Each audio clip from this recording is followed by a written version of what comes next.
Okay, it's day 9. We're almost there.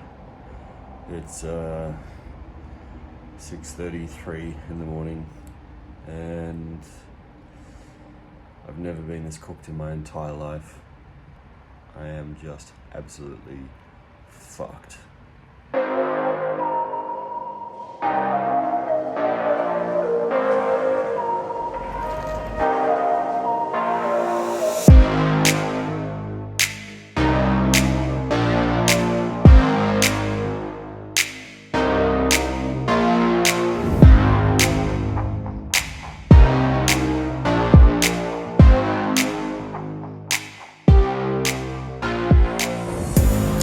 Bonjour and welcome to another episode of Tristan Take Video. I am here standing in Paris at the Louvre. I've had probably one of the most ridiculous and incredible couple of weeks of my entire life, both professionally and personally. So strap yourself in because I'm about to give you a rundown of what the last couple of weeks I've had in store.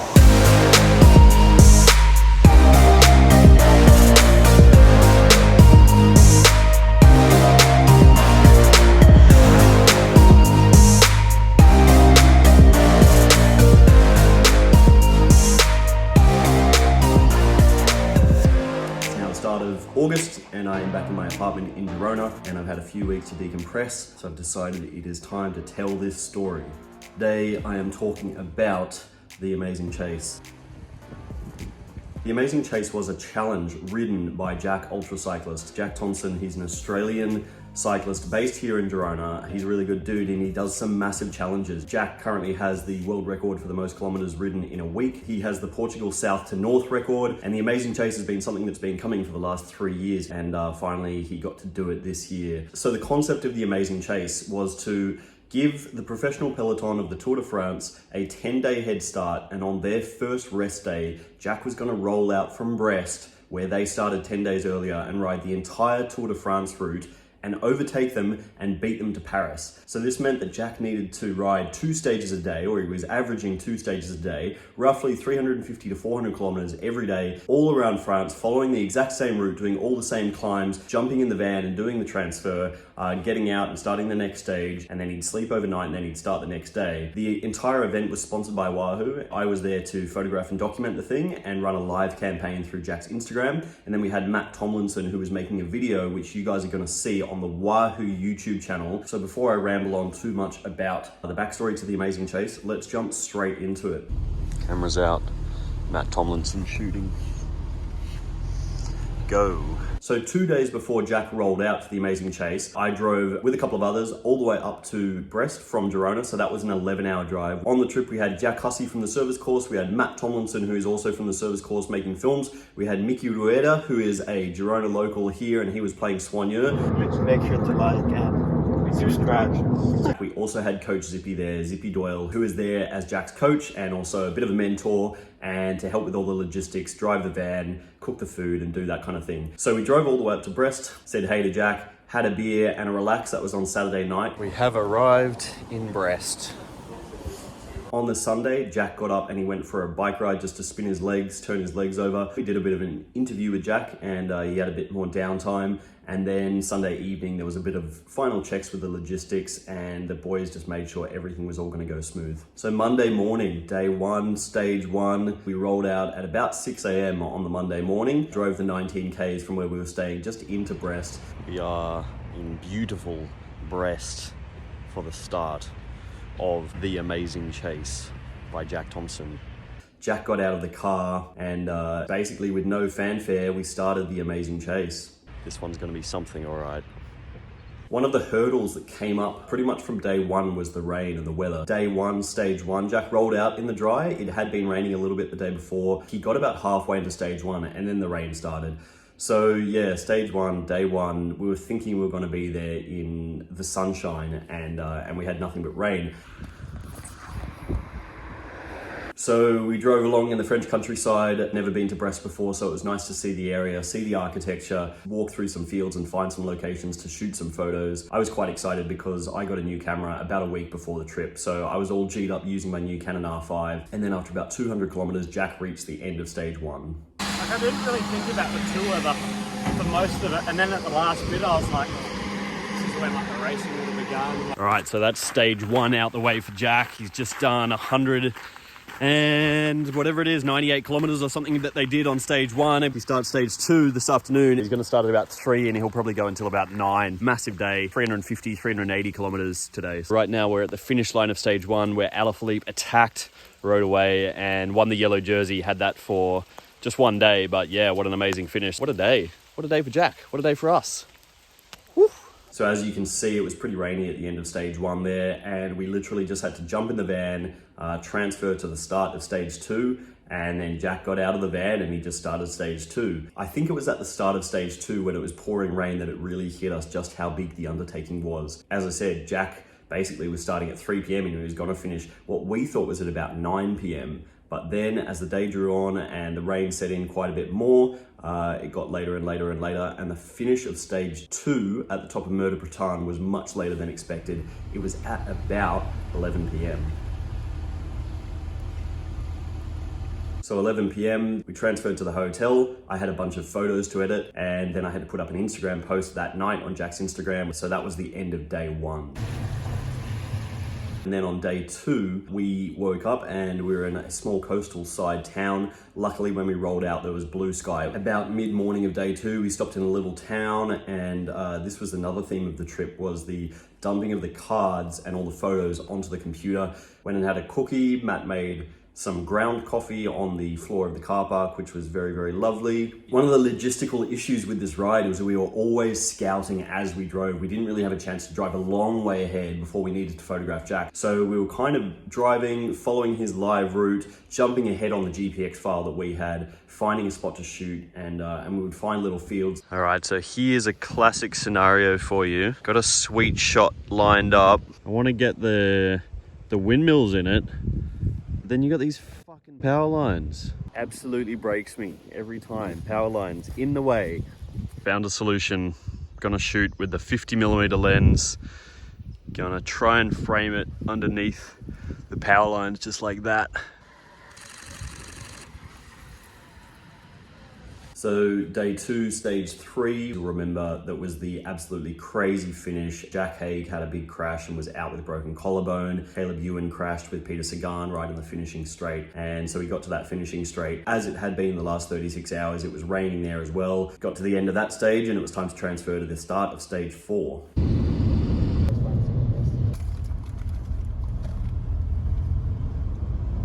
Stage 4 started in a beautiful little town. I can't remember the names. This was one of the other issues with being there in France, running around so much, was that we passed through so many towns and we passed through so many beautiful little areas, and I just have no idea what they are. I just couldn't even tell you what those places are because we were moving through them so fast. Stage 4 itself was actually really, really beautiful. There were some long rolling hills, just these beautiful Bretagne rolling hills that kind of made their way through different areas. And so we shot lots, looked out for little bits of scenery, and kept an eye out and kept going. It sounds crazy, but towards the end of day 2, there was already a shitload of fatigue setting in. At the end of day 1, we had probably about 4 or 5 hours sleep. We were exhausted. By the end of day 2, or the afternoon of day 2, which was stage 4, we were getting really, really tired already.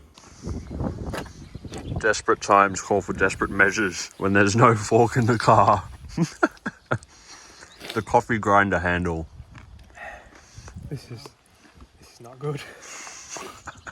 Another thing that was quite a mind-blowing experience during the Amazing Chase was to drive through these towns, rock up to what felt like a very small town in the middle of nowhere, where the Tour de France just a few days earlier had been, and there was really not much sign of it. At the end of stage 4, we rocked up to the finish line of where Mark Cavendish won that really famous first stage that he won of the 2021 Tour, and you just couldn't even tell. With the exception of a very small monument to Mark Cavendish, there was really not much around other than a small line on the ground and then a bunch of cars parked. It's interesting getting to the end of the stage and thinking about the fact that the guys were sprinting here and sort of history was set here just a few days ago. And then you look at the line on the road where they sprinted to and you look at the surroundings and it's just sort of boring buildings, nothing too exciting. But yeah, it's just hit me that it's like awesome to be here in these places at the end of each stage, and because we're doing 2 a day, they come at you quick. This is where Cav won the other day, and Jack just sprinted to the line and finished his stage 4 And yeah, now we transfer off to stage 5. Like and subscribe. One thing I should say, because I know he's going to be watching, I know you're going to be watching, is I just want to say a big thanks to Mickey and Zippy who were helping out. They were absolutely hilarious to have on board. Even though we had a few tense little moments there, it was actually a lot of fun to have you guys on board. So the end of stage 4 and the start of stage 5 was actually where things started to get interesting. So we finished stage 4 at about 9 p.m. We were all in good spirits. And we drove to what we thought was the hotel that we were staying at. That hotel had overbooked and they had no beds for us because there was a conference on down the road. So we drove to another hotel to try and find some spots there. That one was also fully booked. They have rooms? No rooms.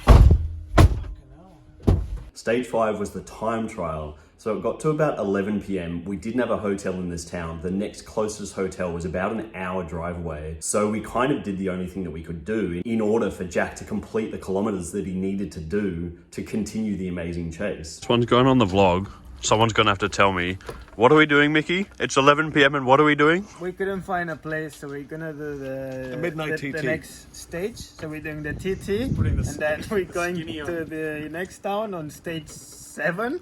Well, I don't know. Stage 6. We got there at 3 in the morning. And then we'll get there probably at 3 a.m., but it's okay. We stay in a very nice hotel though. Not bad. As Mickey said, Jack started an 11 p.m. time trial. It was dark by this stage. It started raining at the start of that 11 p.m. time trial. So Jack was riding in the dark and in the rain. Luckily, it was a short time trial. It was only about an hour. He wrapped that one up and then we transferred to the next hotel, which was in Tours, about a 2 and a bit hour drive away. We got there in the middle of the night. All right, so the time is 2:30 a.m. We just got to the hostel in Tours. What a change of plans. Tired doesn't even begin to describe it.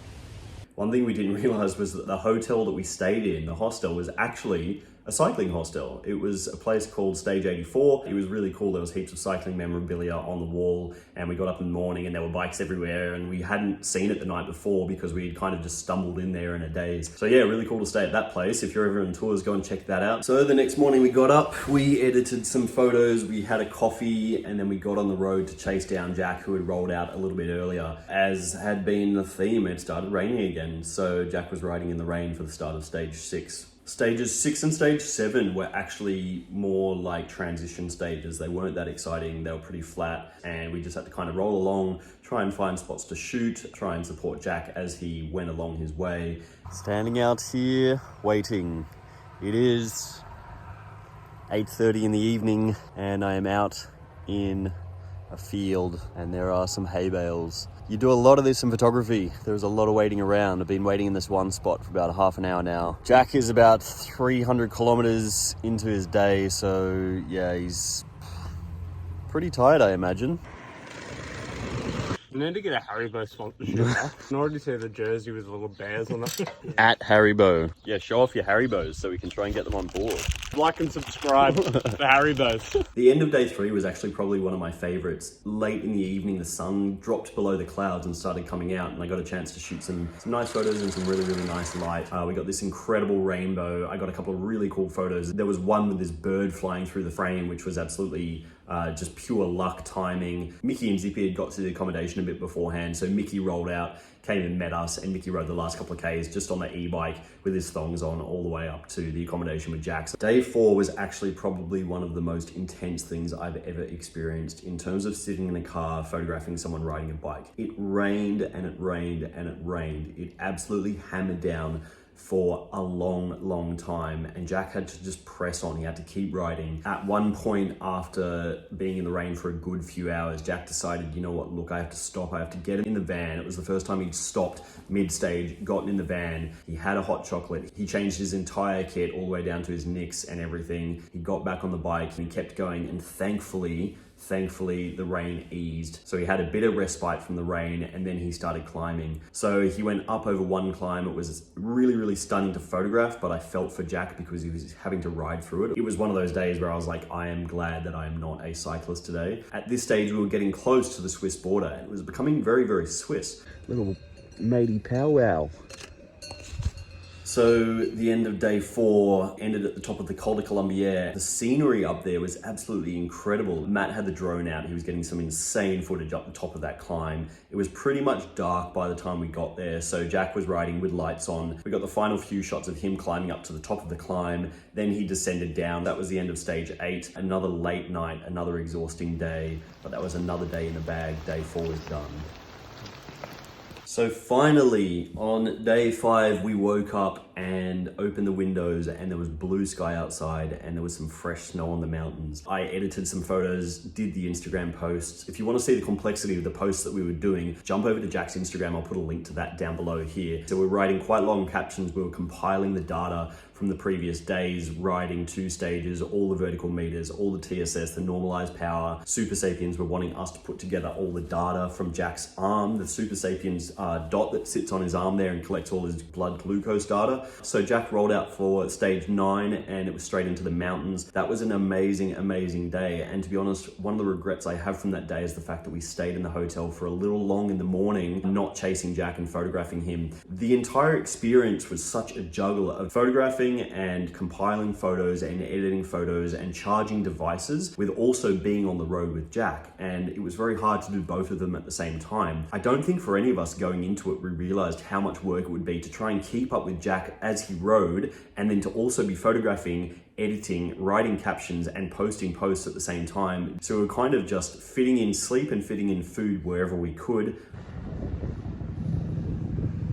So stage 9, Jack rode over all those climbs and then got to the end of stage 9 in teams and transferred to the start of stage 10. One of the things that I can say is that when you do something like this, you do 21 stages in basically 10 days. The amount of visual information your brain has to process is just insane. So we were driving 300, 400, 500 kilometers every day, doing all the stages and 2 transfers a day.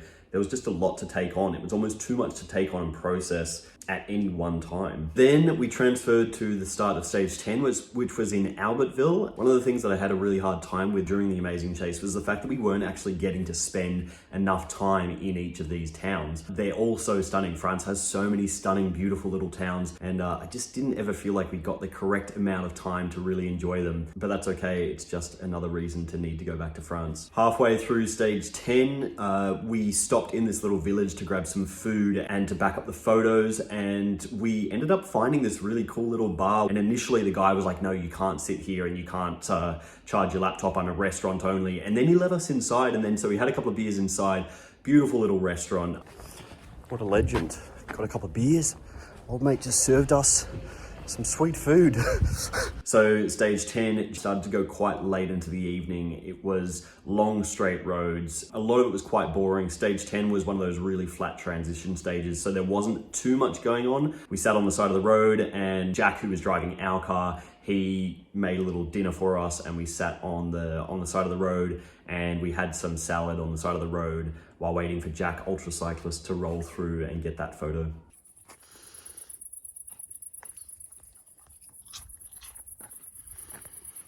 So we finished stage 10 in the dark. It was quite late at night by this stage, and the boys made the decision that they wanted to crack through the first 70 kilometers of stage 11, which was actually the stage going up to Mont Ventoux. The reason they wanted to do the first 70 Ks of the Mont Ventoux stage was because that was all flat. And if they'd started the morning after, it would have just been 70 kilometers of not too much going on, and it would have just eaten into the day, and then Jack would have had to ride up Ventoux twice. So what Jack did for stage 11 was he broke it down into 2 halves. One half was the night before. He rode from about 11 p.m. until about 1 o'clock in the morning. So that was the end of day 5. And then we woke up on the start of day 6, and basically Jack had a little bit, and then he just started climbing Ventoux. It's Mont Ventoux day in the Amazing Chase. Here we are at Mont Ventoux, as you can see. Yo! So the Mont Ventoux was an absolutely crazy day. If you're watching this vlog, you've probably also kept up with the tour, and you know that they climbed Mont Ventoux twice. It was an absolutely mind-bending day of climbing and of heat. Luckily, the weather was absolutely perfect. Conditions were great for riding. I know Ventoux myself pretty well because I did it a few years ago. I actually Everested it back in 2019. So I've done it 6 times in one day, which was pretty exciting. It's always a circus at Ventoux. There's just people everywhere. There are absolute beginner cyclists who've never ridden. And then there are guys like Jack who are extremely fit, elite athletes. That day was it was a really hard day for Jack. Not just physically, but mentally. I think he was having a really, really tough time. We were halfway through the amazing chase. He wanted to make sure he was going to beat the peloton to Paris, and he was just having a really, really hard time. But he got through it, got to the end of the stage. I loved shooting it. Ventoux is such an iconic looking mountain, and it's one of those places that you have to ride it. If you've come to Europe, you've got to go to Ventoux. It's just a stunning, iconic piece of rock in the middle of Provence, and it's well worth getting to. So we finished stage 11 onto stage 12, which was a long transition stage in some heat. Jack pumped that out, got that one done. We actually finished kind of early that day, and then we went to McDonald's because Jack was craving McDonald's, and Jack was feeling a bit happier after that. And we got a slightly earlier night, and by slightly earlier, I think we got into bed maybe around midnight. Day 7 started nice and early. It's 5:50 a.m. on day 7, and I am... It was another really iconic stage. This was a stage that Mark Cavendish won. There was a lot of heat around and a lot of flat rolling terrain with just some vineyards in there. So we finished the stage, got to the end, and this was a stage that literally 48 hours before Mark Cavendish had won this stage of the tour. This random line on the road in just what looked like a car park on a random street. But 48 hours before, it had been absolute mayhem when Mark Cavendish won that stage. So the afternoon of day 7 was another pretty uneventful stage in some ways. It would have been eventful to the person who won it, but honestly, by this stage, I can't even remember what stage it was, and I couldn't tell you who won it. Another day, another shoot out the back of the car. Another vlog with the big camera. Look at the size of that thing. TikTok special. TikTok special. This is how you make TikToks, kids. Get an ND filter. Did a lot of shooting out the back of the car. I think Jack was feeling a bit better by this stage, and then just trying to shovel in food where we could. You got some food for us? Yeah, come in and have a look. See what you're thinking of. Literally anything. Anything that's food based. Yeah, it's a bit cold, so noodles will be fine. Take it. Lots of rice cakes.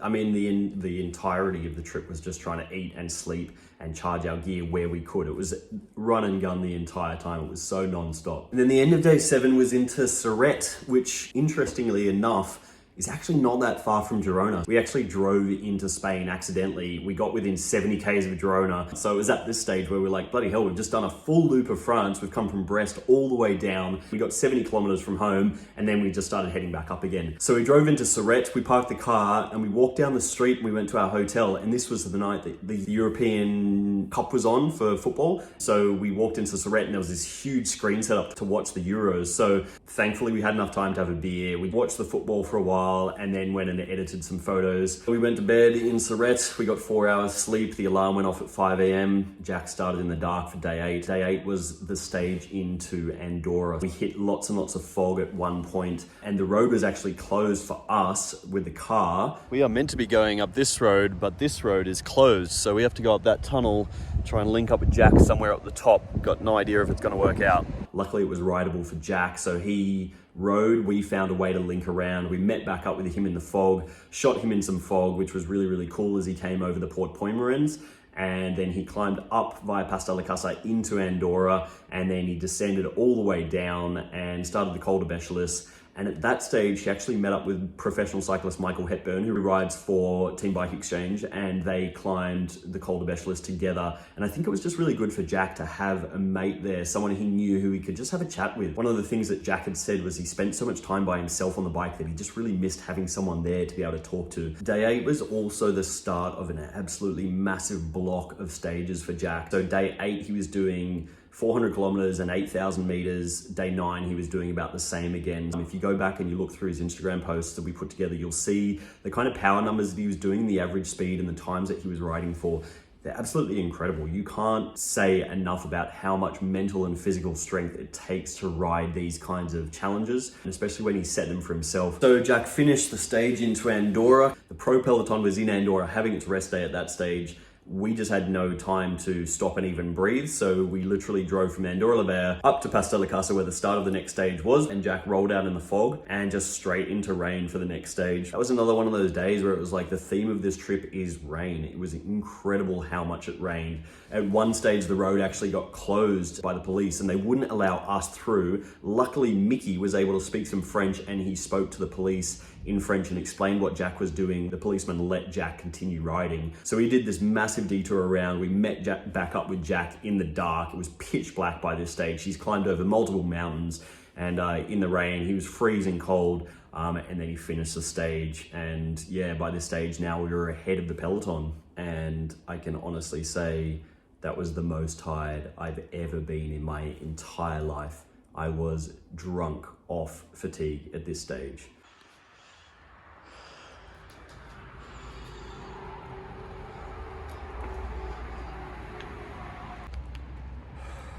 Okay, it's day 9. We're almost there. It's 6:33 in the morning, and I've never been this cooked in my entire life. By this stage, we were existing on pretty much a diet of Haribo, coffee that was made in the back of the car, and this was the first time in my entire life where I had eaten so many pastries that I really did not feel like another croissant. I remember at the start of day 9, we looked at the bakery, the boulangerie, and I just went, nah, I can't do it. I can't put another pastry in my mouth. So day 9, that was another adventure. It started in the rain like so many of the other days. We passed a few really nice fields of sunflowers, which was really, really cool. It was just a shame it was so gray and rainy the entire way. We stopped for a coffee in Bagnères de Luchon, which is one of the most beautiful towns in France, I think. Before he went up the Périssord, and at this stage, because we were ahead of the peloton, we started to see people getting ready for the tour to come through. So we were climbing up a couple of the climbs in that stage, and there were heaps of camper vans around. There obviously weren't as many people there this year as there have been in previous years because of COVID, but to see all the campers on the side of the road and fans and people getting G'd to see the riders coming through,